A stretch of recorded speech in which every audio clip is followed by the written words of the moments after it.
हिमालय किस्त नंबर 146। शीरान अब वो शीरान नहीं रहा था। मौके की नज़ाकत और हालात को समझने की सलाहियतें इसमें पैदा हो गई थी। दुनिया के सर्दो गर्मे से समझा दिया था कि ताकत उस वक्त तक बेअसर है जब तक इसके साथ अक्ल इस्तेमाल न की जाए। अगर कुमारी कैलाशी दर हकीकत एडा डिम्पल है तो वो बेशुमार जराइम की मुर्तकिब हुई है। इसने शीरान को पूरी जिंदगी धोखे दिए हैं। वो मोनी मार्टिन की कातिल है और इसकी सजा सिर्फ मौत है, सिर्फ मौत। लेकिन सूरत हाल की नज़ाकत के तहत आतिशरेज़ी मुनासिब नहीं है। जैकार्ड की मौत के इस पर क्या असरात मुरतब होते हैं, इसका जायजा लेना भी जरूरी है, क्योंकि जैकार्ड के इख्तियारात दूर दूर तक फैले हुए थे। मुमकिन है इसके साथ ही मुसीबत बन जाए। इस सूरत में डिम्पल का ताउन बहुत कारामद होगा। जब वो अपने रहायशगाह में दाखिल हुआ तो उसने खुद को पूरी तरह पुरसकून कर लिया था। एडना डिम्पल ने मुस्कुराती निगाहों से इसका इस्तकबाल किया था। वो एक हसीन लिबास में मलबूस निखरी निखरी नजर आ रही थी। शीरान भी मुस्कुराता हुआ उसके नजदीक पहुंच गया। हेलो शीरान, हेलो, वो आहिस्ता से बोला। लिबास तब्दील कर लो, क्या मैं तुम्हारे लिए चाय या कॉफी बनवाऊं? इसने पूछा। हाँ कॉफी, शीरान ने कहा। मैं बैरूनी लॉन में तुम्हारा इंतजार कर रही हूँ, उसने कहा, और शीरान लिबास तब्दील करने चला गया। जब वो लिबास वगैरह तब्दील करने के बाद बाहर लॉन में पहुंचा तो डिम्पल इसका इंतजार कर रही थी। शीरान एक कुर्सी पर बैठ गया। एडना ने कॉफी बनाकर इसके सामने रखी और फिर मुस्कुराती हुई बोली, मुझे यकीन है तुम्हारे मिस्टर जैकार्ड के दरमियान कोई बेहतरीन प्रोग्राम बन गया होगा। मैं इसके बारे में जानने के लिए बेचैन हूँ। मिस्टर जैकार्ड एक बेहतरीन इंसान है। कुछ लोग बुराई के कामों में मुलविस होने के बावजूद मुफलिस होते हैं, इसमें कोई शक नहीं, लेकिन सिर्फ कुछ लोग, जिनमें मिस्टर जैकार्ड शामिल नहीं है, शीरान ने कहा। और एडा डिम्पल जो कॉफी की प्याली होंठों तक ले जा रही थी एकदम रुक गई। क्या मतलब? उसने हैरत से कहा। तुम्हारी राय मिस्टर जैकार्ड के बारे में बहुत अच्छी है ना? हाँ, तुम्हें इससे इख्तलाफ है? शदीद। इसकी कोई खास वजह जरूर होगी, एडना ने बगौर इसकी शक्ल देखते हुए कहा। मैंने इस शख्स की गुफ्तगू में बेपनाह खुदगर्जी की झलक पाई थी। वो इंसान शनास भी नहीं है। इसने कहा कि वो अमेरिका में हमें बेहतरीन जिंदगी फराहम कर देगा और हम यहाँ के दौलतमंद तरीन लोग बन जाएंगे। लेकिन क्या हमें ऐसे मामलात में किसी की मदद की जरूरत है? इतनी ज्यादा भी नहीं, लेकिन दूसरों के कांधों पर रखकर बंदूक चलाने में कोई हर्ज भी नहीं। शीरान से कह रही हो? हाँ, क्योंकि शीरान अब कैलाशी का मालिक है। कैलाशी के मुस्तकबिल के लिए वो अपनी फितरत के खिलाफ संजीदा हो गया है। क्या तुम मेरे लिए एक बेहतरीन मुस्तकबिल के ख्वाह नहीं हो शीरान? यकीनन हूँ, बोलो तुम्हें क्या दरकार है? मैं जानती हूँ शीरान, मैं तुम्हें जानती हूँ, लेकिन यहाँ कदम जमाने के लिए अगर हम इसका सहारा ले ले तो कोई हर्ज भी नहीं। मैं पठान हूँ कैलाशी। हम लोग अपने घरों को खुद संभालते हैं, दूसरों की मदद से अपनी जिम्मेदारियां नहीं निभाते। क्या कोई ऐसी बात हुई शीरान जो तुम्हारे ज़हन को नागवार गुजरी? एडा डिम्पल बगौर शीरान की शक्ल देखते हुए बोली। हाँ, वो बेगैरत इंसान तुम्हारे जरिए मेरा मुस्तकबिल बनाने के बारे में बात कर रहा था। मैंने एक नावाकिफ शख्स की हैसियत से उसे संभालने की कोशिश की। मैंने इसे बताया कि कुमारी कैलाशी का माजी जो कुछ भी रहा हो और वो इसके बारे में कुछ भी जानता हो, लेकिन अब वो मेरी जिंदगी में एक ऐसी हैसियत से दाखिल है कि अब मैं इसे अपनी इज्जत समझता हूँ। मगर इन लोगों की नज़रों में मर्द और औरत का मसला कोई हैसियत नहीं रखता। तुम बताओ कैलाशी, क्या मेरी इजाज़त के बगैर किसी गैर मर्द के लिए वो सब कुछ कर सकती हो जो मेरी मर्जी के खिलाफ हो? नहीं शीरान, मैं ऐसा नहीं कर सकती। लेकिन मिस्टर जैकार्ड इस किस्म के इंसान नहीं है। अगर ये बात उनके इल्म में आ जाती कि तुम किस फितरत के आदमी हो और किस जगह तुम मुझे कोई काम करने की इजाज़त नहीं देते, तो वो इसके लिए इसरार नहीं करते। नहीं कैलाशी, इस शख्स ने ऐसा ही किया। मैंने उसे जिस शरीफाना अंदाज में समझाने की कोशिश की वो उसकी समझ में नहीं आया और तुम्हारे बारे में इसने कुछ ऐसे अल्फाज अदा किए जो मेरे लिए नाकाबिले बर्दाश्त थे। तो फिर? एडना डिम्पल ने फूले हुए सांस के साथ पूछा। शीरान की सर्द आवाज इसके रगों पे में खून जमाई दे रही थी और अजीब से वसवसे इसके दिल में पैदा हो चुके थे। कॉफी की आधी प्याली से मेज पर रख दी थी, लेकिन शीरान अपनी प्याली से छोटे छोटे घूंट मुसलसल ले रहा था।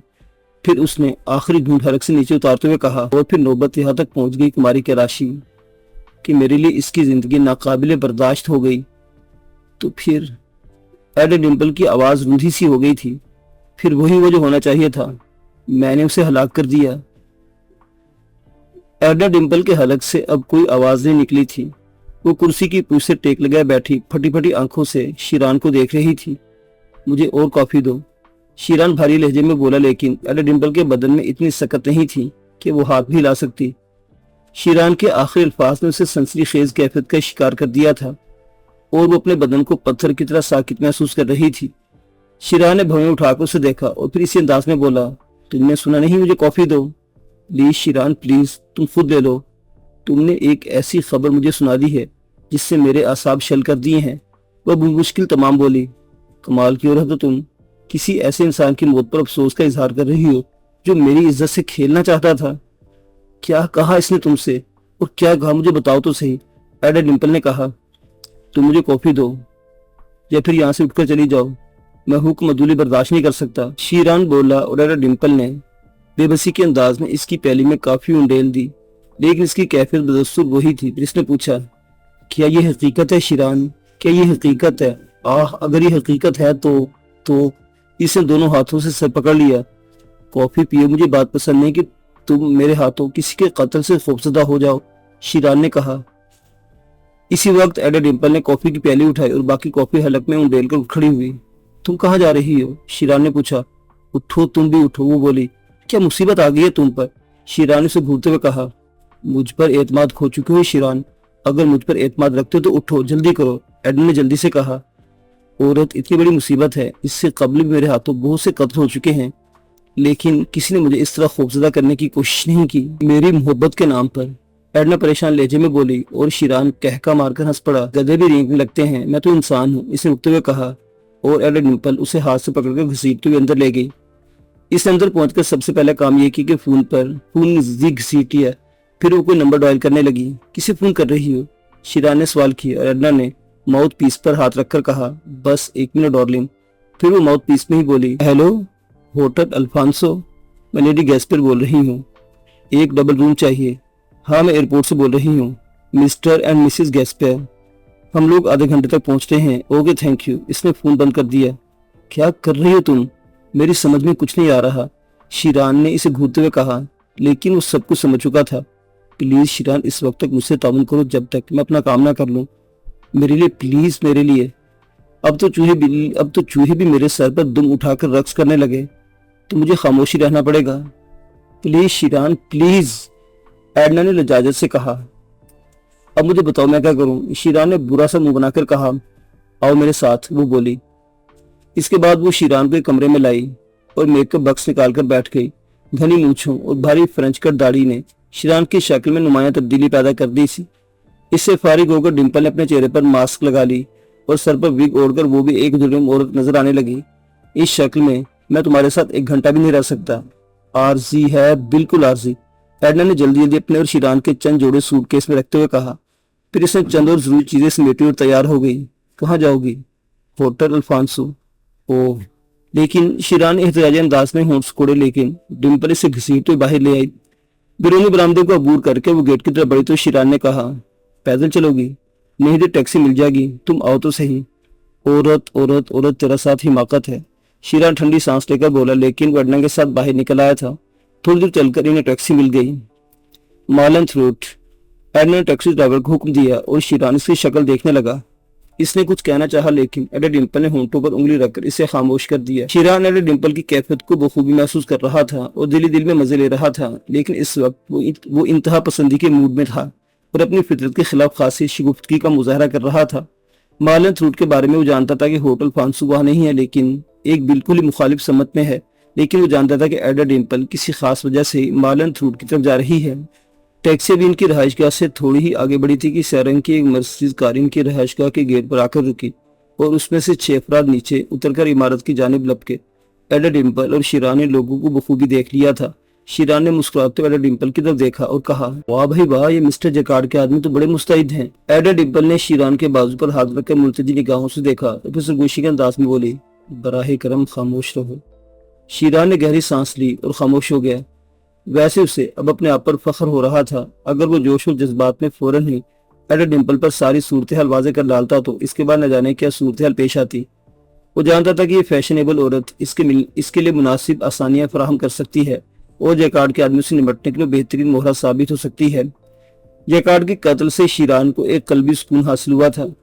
زندگی میں سب سے زیادہ متاثر کرنے والے شخص کے لیے وہ دنیا کے کسی بھی خطے میں اپنا فرض انجام دے سکتا تھا، اور اس کے لیے ضروری نہیں تھا کہ مارلینو کو اس کی کارکردگی کا علم ہوتا۔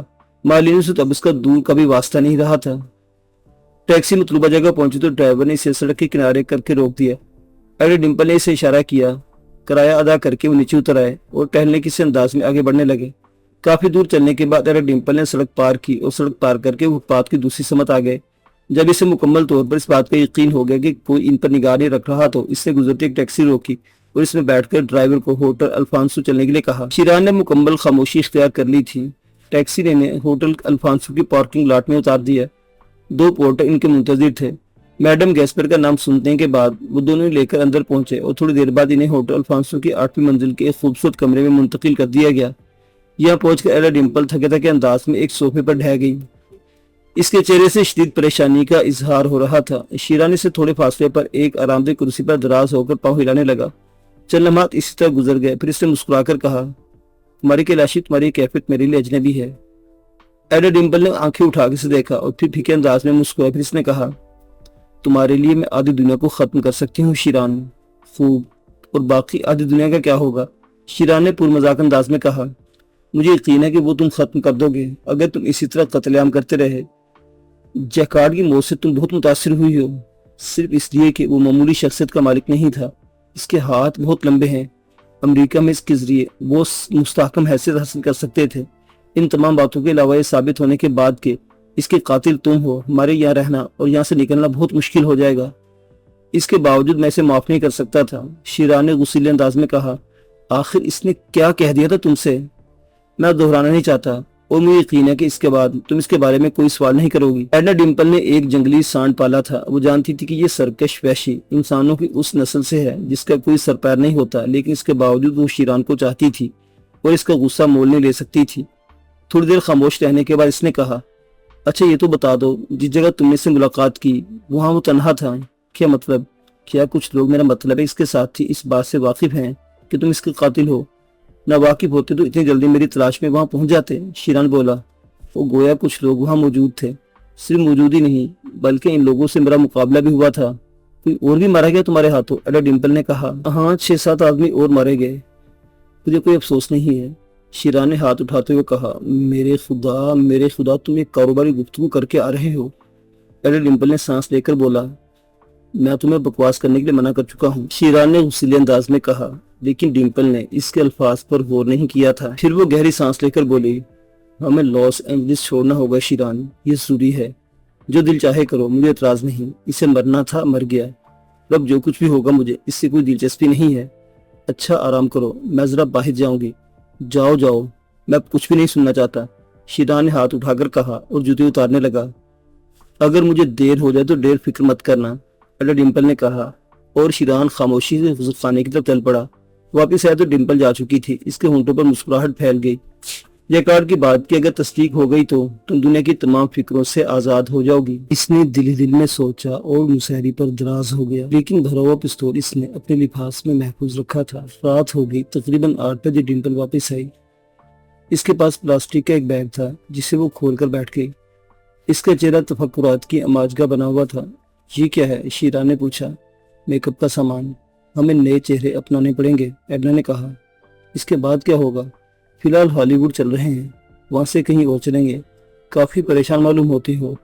हाँ, जैकार्ड के कत्ल की इत्तला पुलिस को दे दी गई है। शाम के अखबारात में इसकी लाश की तस्वीरें छापी हैं। और क्या? कातिल शीरान में एक नौजवान है जिसे तलाश किया जा रहा है। और कितने मारे गए हैं जैकार्ड के साथ? शीरान ने हंसते हुए कहा, 5 अफराद कत्ल हुए जैकार्ड के अलावा। खूब, और क्या खबरें हैं? शीरान पुरस्कून लहजे में बोला। बड़ी हंगामा खेजियां हो रही हैं शीरान। तुम नहीं जानते जैकार्ड लॉस एंजलिस में किस किस्म की शख्सियतों में से है। अल्लाह हुक्म की निगाहों में इसका अलग एक मुकाम है और ज़ेर ज़मीन दुनिया में वो मुजरिमों का पीर समझा जाता है। बहुत से लोग इसका नाम लेकर जराइम का आगाज करते हैं और ये वो लोग हैं जिनका बराह रास्त जैकार्ड से कोई ताल्लुक नहीं, लेकिन जैकार्ड की वजह से वो इंतहाई खुशगवार जिंदगियां गुजार रहे हैं। तमाम ज़ेर ज़मीन तंजीमें हरकत में आ गई होंगी और तुम्हारी तलाश में सरगर्दा होंगी। इन हालात में हमारे यहाँ से निकल जाना ही बहुत बड़ा कारनामा होगा। मैं बेहद परेशान हूँ शीरान, प्लीज जल्दी करो। हम लोगों को हर मुमकिन तरीके से यहाँ से जल्द से जल्द निकल जाना है। ओहो, देखा जाएगा, तुम फिक्र मत करो, शीरान ने कहा। शीरान, मैं तुम्हें हर तरह से महफूज रखना चाहती हूँ। शायद तुम इस बात का यकीन न करो, जैकार्ड से मैं भी बेपनाह उम्मीदें वाबस्ता कर रखी थी, लेकिन इस शक्ल में कि वो मेरे तुम्हारे लिए कोई मोहब्बत शख्स साबित होगा। लेकिन कोई ऐसी बात हुई जिसे तुम बर्दाश्त न कर सके तो ठीक है, मुझे तुम्हारी जिंदगी दरकार है। شیران نے جلتی نگاہوں سے ایڈنا ڈمپل کی طرف دیکھا، لیکن چونکہ اس کی جانب توجہ تھی اس لیے اسے سنبھالنا پڑا۔ لیکن دل میں اس نے سوچا تھا، مکار عورت، تجھ پر تو میرا قرض ہے، تم نے تو میری زندگی کے اتنے سال مجھ سے چھینے ہیں کہ میں ان کی کمی کبھی پوری نہیں کر سکتا۔ میں نے قسم کھائی تھی کہ مونی ماردن کے قاتل کو زندہ نہیں چھوڑوں گا، اور شاید میں اس بات پر تا قیامت افسوس کرتا رہوں کہ میں نے کماری کیلاشی کی حیثیت سے تجھے محبت بھری نگاہوں سے دیکھا تھا، لیکن اب تجھے یہ سارے قرض چکانے ہوں گے۔ اس نے فیصلہ کیا کہ اب وہ ایڈا ڈمپل کو زیادہ پریشان نہیں کرنا چاہیے، چنانچہ وہ میک اپ کے لیے تیار ہو گئے۔ ایڈا ڈمپل نے اس بار اس کے چہرے پر ایک مختلف میک اپ کیا تھا۔ ایک بوڑھے مرد اور بوڑھی بیوقوف سی عورت کی حیثیت سے وہ ہوٹل الفانسو سے باہر نکل آئے۔ انہوں نے اپنا سامان بھی چھوڑ دیا تھا۔ ایڈا ڈمپل دن سے نکلی ہوئی تھی تو یقیناً کچھ ایسی کارروائیاں کر کے آئی ہوگی جو مؤثر ہی ہوں گی۔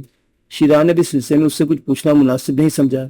ایک بار پھر انہیں ٹیکسی سے سفر طے کرنا پڑا۔ لاس اینجلس سے ہالی ووڈ جانے کے لیے کوئی طویل سفر نہیں اختیار کرنا پڑتا تھا، کیونکہ دونوں شہر تقریباً ایک ہی تھے۔ ٹیکسی ڈرائیور ایک سیاہ فام نیگرو تھا، دراز قامت اور خوفناک شکل کا مالک۔ ٹیکسی پکڑتے انہوں نے اس بات پر غور نہیں کیا تھا۔ شیران ایڈنا کی بے پناہ پریشانی محسوس کر رہا تھا۔ وہ بہت خاموش تھی۔ جب یہ خاموشی طویل ہو گئی تو اس نے نرم لہجے میں کہا، بات اتنی مختصر نہیں معلوم ہوتی کہ تم اس قدر پریشان ہو جاؤ۔ کماری کیلاشی کو شیران سے زیادہ اور کوئی نہیں جانتا۔ مجھے بتاؤ، اگر کوئی خاص بات ہے تو میں بھی اس سے ہوشیار رہنا چاہتا ہوں۔ نہیں ڈیر، یقین کرو، کوئی خاص بات نہیں، بس یوں سمجھ لو جیکارڈ جرائم پیشہ افراد کی دنیا میں بہت مقبول تھا، اور اس کی موت پر بے شمار لوگ ایسے ہیں جو اس کا انتقام لینا اپنی زندگی کا اہم مقصد تصور کرتے ہیں۔ وہ جیکارڈ کے قاتل کو خواہ وہ کہیں بھی مل جائے قتل کر دینا اپنا ایمان سمجھتے ہوں گے۔ میں اپنے آپ کو تمہیں ہالی ووڈ میں محفوظ نہیں سمجھتی، اور میری پریشانی صرف یہی ہے کہ ہم ہالی ووڈ سے بھی نکل جائیں، اور میں اسی سوچ میں ڈوبی ہوئی ہوں۔ سنا کہ بے شمار افراد قسمیں کھا کر اپنے اپنے ٹھکانوں سے باہر نکل آئے ہیں، اور وہ سب جیکارڈ کے قاتل سے بدلہ لینا چاہتے ہیں۔ یہ درست ہے میڈم، دفتن اگلی سیٹ سے آواز سنائی دی اور وہ دونوں چونک پڑے۔ یہ آواز سیاہ فام ٹیکسی ڈرائیور کی تھی، جس نے جملے ادا کرتے ہی سنسان سڑکوں پر دوڑتی ٹیکسی کو سڑک سے ایک سائڈ پر روک دیا تھا، اور اس کے بعد پھرتی سے اتر گیا تھا۔ اطراف میں بھاری مشینری کے چھوٹے چھوٹے کارخانے بکھرے ہوئے تھے، ان میں کہیں کہیں روشنی نظر آ رہی تھی۔ چند کارخانے سڑک کے بالکل قریب تھے، اس سے قابل کہ وہ لوگ بھی فیصلہ کرتے ہیں۔ ٹیکسی ڈرائیور نے ٹیکسی سے کودا، ایک طرف دوڑ پڑا۔ شیران اور ڈمپل ایک لمحے کے لیے حیران رہ گئے، لیکن دوسرے لمحے ان کے لیے بھی ضروری تھا کہ وہ ٹیکسی سے اتر جائیں۔ دونوں نے پستول نکال لیے تھے اور کسی قدر تعجب بھرے انداز میں اس سمت دیکھ رہے تھے جدھر سیاہ فام نیگرو دوڑتا ہوا گیا تھا۔ یہ کیا ہوا؟ شیران نے متعجب لہجے میں کہا۔ نکل چلو شیران، یہاں سے نکل چلو۔ ڈمپل نے اس کا ہاتھ پکڑا اور ایک طرف دوڑتی چلی گئی۔ شیران اس کے ساتھ کھینچا چلا جا رہا تھا، لیکن اس سختی سے ڈمپل کو روک کر بولا، میں دعوے سے کہہ سکتا کہ دنیا کی ہر عورت احمق ہے۔ بیوقوف عورت، تمہارے لیے ٹیکسی سے اتر کر بھاگنے سے بہتر تھا کہ ہم ٹیکسی لے کر وہاں سے ہالی ووڈ کی طرف چل پڑتے۔ اب ڈمپل کو اپنی سی حماقت کا احساس ہوا تھا، پھر اس نے ایک لمحے کے سوچا، پھر بدحواسی کے انداز میں بولی، آؤ واپس چلیں۔ شیران ٹیکسی کو دوڑنے ہی والا تھا کہ دفتن کئی گولیاں اس کے آس پاس سے گزری۔ ٹیکسی گولیوں کے نشانے کی زد پر آ گئی تھی۔ اس کے شیشے ٹوٹنے کی آوازیں فضا میں منتشر ہوئیں، اور اس کے ساتھ ہی دونوں زمین پر جھک جانا پڑا، کیونکہ کچھ اور گولیاں ان پر سے گزر گئی تھیں۔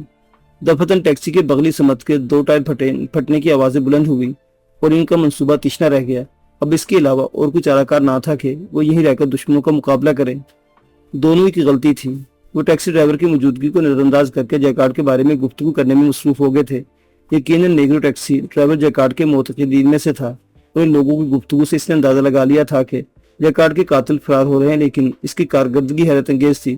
شاید وہ نہتا تھا اور ان سے مقابلہ کرنے کے لیے مناسب انتظامات نہیں رکھتا تھا، لیکن یہ بھی اتفاقی تھا کہ جس جگہ سے گزر رہے تھے وہاں شاید ان کارخانوں میں سے کسی میں ایسے لوگ موجود تھے جو جیکارڈ کے نام پر اس کا ساتھ دے سکتے تھے۔ یہ کاروائی جس برق رفتاری سے ہوئی تھی، اسے ڈمپل اور شیران کو حیرت زدہ کر دیا تھا، اور اب وہ گھر گئے تھے۔